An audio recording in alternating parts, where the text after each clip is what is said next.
Kids who were raised by their siblings, how did it turn out? Growing up, our father left when we were young, and my mom was an alcoholic, so my brother took care of me. He was barely a teen himself, but he made sure I had food, clothes, and a roof over my head. I never once saw him complain, even when he worked 2, sometimes 3 jobs just to keep the lights on. He always told me school was the most important thing. You're gonna get out of here one day, he used to say, and I believed him because he believed in me.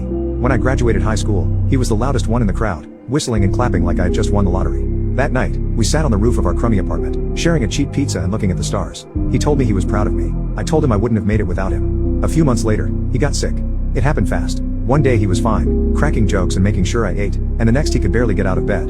He still tried to take care of me, even when his body was failing him. He made me promise I wouldn't drop out like he did. I promised. After he passed, I didn't know how to move forward. The world felt empty without him. Then I found out he had left everything to me. Every dollar he had saved, every bit of money he could spare, it was all for me to go to college and finally leave that house. Even when he was gone, he was still looking out for me.